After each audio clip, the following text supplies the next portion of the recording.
All right, so we're gonna try to colorize a picture. So we got this picture here that I pulled off the internet, and I already got a partially restored one off the internet. I just did some quick touch up at the end, but you can see we went from here to over here. And now the last thing we're gonna do is we're gonna color this.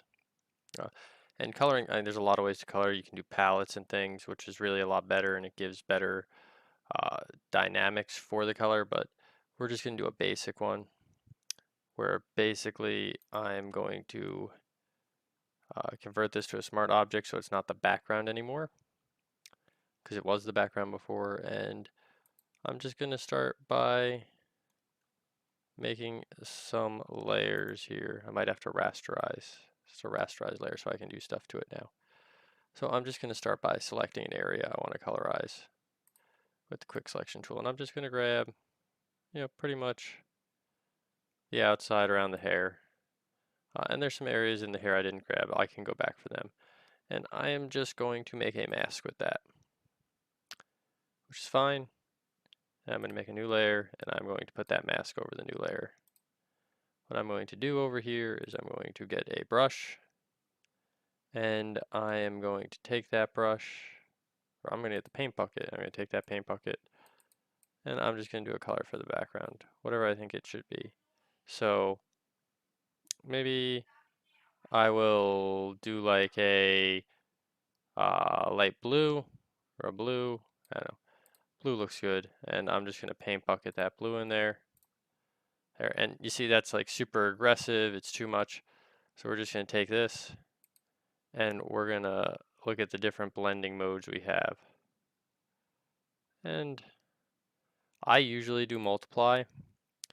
And that's too intense, so I'm just going to bring that in. I'm going to reduce the opacity a little, and that's a nice colored background now. And these spots in here, I can go and take my brush, I can go back on the mask, and I can just, if I want to, I can just lightly tap in here. Any of the spots I feel like I really need to get the color to pop up. And the nice thing is the hair here is fairly dark. So if I got a nice soft brush, and I'm just going to drop the opacity. I can really just kind of lightly go in and just kind of paint in what we're working with. So that gets rid of all these highlights. And then I got just a little bit on the edge here. I'm just going to come in. Okay. So that's the first layer, and then I go back to my original and I decide what I want to paint next. So maybe I do the clothes next. Whoops.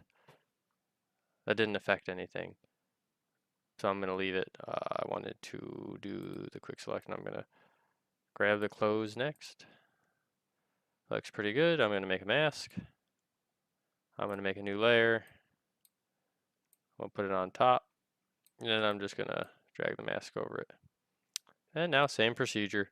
And this is kind of how it works. So I think this is like hunter green. I don't know why. I just got this feeling like it's a hunter green. So I'm going to get a green. I'm going to get a nice dark hunter green because that's what I'm feeling for this. And I'm going to, once again, I'm going to go to multiply. There, hunter green.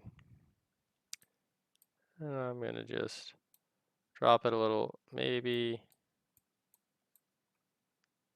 move it up a bit. And I'm pretty happy with that. That's fine. For the skin tones, I'm actually going to pull in a palette from Google.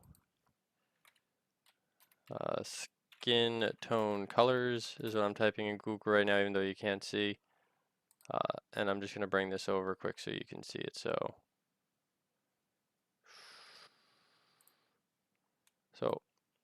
if I bring this over, you see there's different skin tones and I can use their numbers. So for the next thing I'm going to do, when I select the skin, I'm going to pick one of these colors, and I'm going to probably go with that one.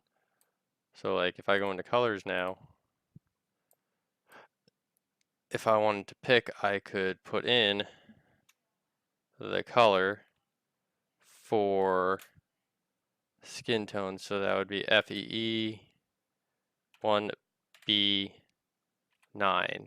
give me a skin tone color. So you can actually go to Google and type in basic skin tones, and it'll give you a list, and you can place them in there. So that's where I got that one. And I'm going to use that skin tone to do the face. And I'm just going to grab the whole face, and then I'm actually going to go in and remove stuff from it. So I got the face. I'm going to make a mask. I'm going to make a new layer, drag the new layer up, and drag the mask over it. And this is going to use that skin tone I just grabbed. So boom. Once again, I'm going to multiply the skin tone on there. It's a little severe, so I'm going to just drop it down a little. And I've got to remove stuff I don't want in the skin tone. So once again, we're going back to our brush. Anything we paint black with our brush will go away. So I'm going to do that and make sure my opacity is all the way lifted, and I am going, whoa! Gotta be on the mask. And I am just going to remove the eyes, which I don't even know if I'm going to colorize, they're so dark. I'd love to add brown or something to them, and I'm going to remove the lips, bring that gray back to the lips. Okay. And then up here just with the hair if I want. Again, I'm going to reduce the opacity. I'm going to make the brush a little larger. And just a little bit if I want. Just around the edges to fan in some color there. That's fine. Hair is probably the next choice. So I'm going to go here. I'm going to grab the hair as best I can. And once again, I'm just going to go in and remove stuff. I don't want the whole face. That's okay. And let's get rid of the ear there. And the dress. And I can always brush back and remove. So looking at this, I'm going to say she's a brunette. So I'm going to make my layer. New layer. I'm going to go up here. And I'm just going to paint in some kind of dark shade, like very dark. A dark brown. And I'm going to blend that.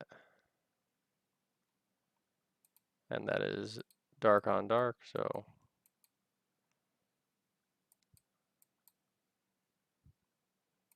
don't really care for that shade I went with, so I'm going to actually lighten it up. That might be too much. Let's see. And I'm going to live with that. I like it. I don't think it's hurting around the edges anywhere.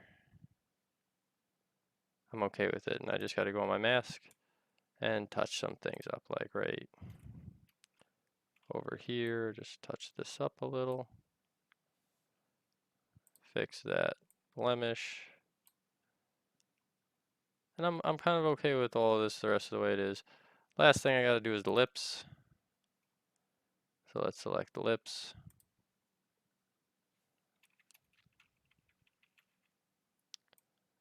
Get the lips in. And we'll make the lips red. Mask, new layer, drag the layer to the top. Grab the mask over it. Oop. Just the mask. Everything else goes down to the bottom. There we go. And I already got a red there, so I'm just going to roll with it. Plop. Multiply. Reduce the opacity significantly. I would say this is a pretty poor job of doing makeup. I'm going to zoom in to try to fix some of this. Clean up the corners. I'm going to switch over here. And to go back.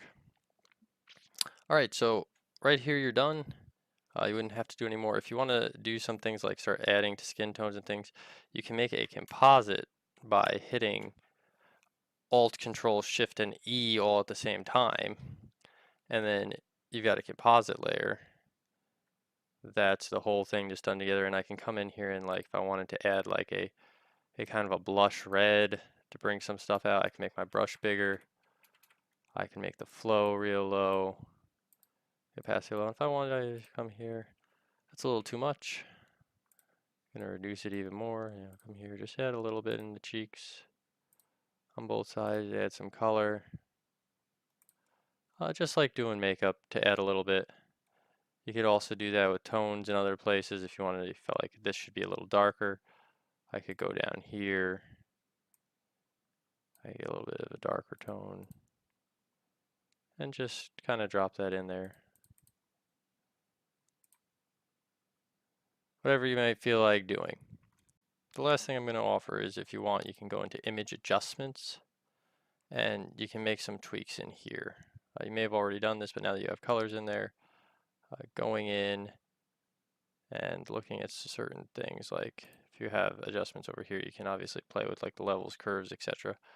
But I prefer to go in up here, and if we look at things like levels or brightness or vibrance and hue and saturation, playing with them here might give you a little bit of added depth. Like boosting the saturation might make some of the shadows and things come out more.